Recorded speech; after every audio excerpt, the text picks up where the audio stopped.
दादी सास के नए विचार ने बहू को चौंका दिया। पहले की सख्त नियमों में बंधी दादी अब अपने अनुभवों से सीख चुकी थीं। उन्होंने समझाया कि पुराने नियमों का क्या कारण था, लेकिन आज की सुविधाओं के बीच उनका पालन करना बेईमानी है।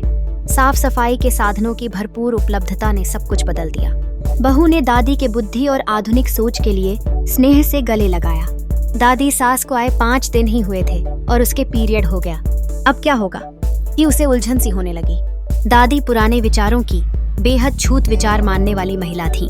किसी को छूना नहीं, फ्रिज, किचन का कोई सामान नहीं छूना, तीसरे दिन सिर धोकर शुद्ध होना।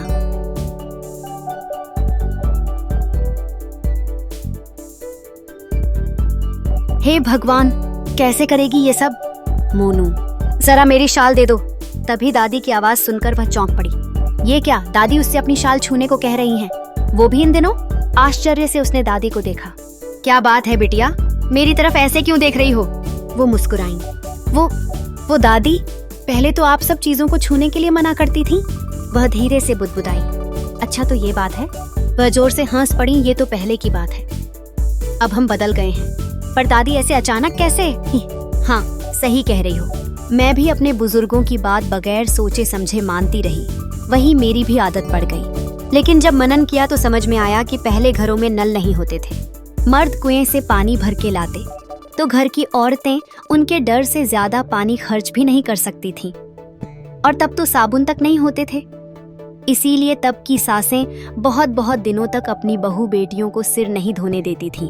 और तब इसी माहवारी के बहाने औरतें सिर धो लेती तो अच्छे से शरीर की साफ सफाई हो जाती थी। इसी तरह पैड नहीं होते थे, बल्कि पुराने कपड़े इस्तेमाल करे जाते थे, वो भी कई बार धो धोकर।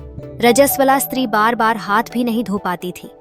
तो जो महिलाएं इन दिनों चुपके से गंदे हाथों से अचार निकालती तो खराब हो जाता था। फिर सब समझते कि जरूर रजस्वला स्त्री की छाया पड़ी होगी। इसी तरह पहले काम ज्यादा थे, पर सुविधाएं नहीं थी और गंदगी ज्यादा थी। तो ऐसे नियम बनाए गए, डर भी दिखाया गया, ताकि लोग उसका पालन करें और इसी बहाने महिलाओं को असहनीय दर्द एवं हाड़तोड़ मेहनत से थोड़ा सा आराम भी मिले। लेकिन आज तो कितनी सुविधा है।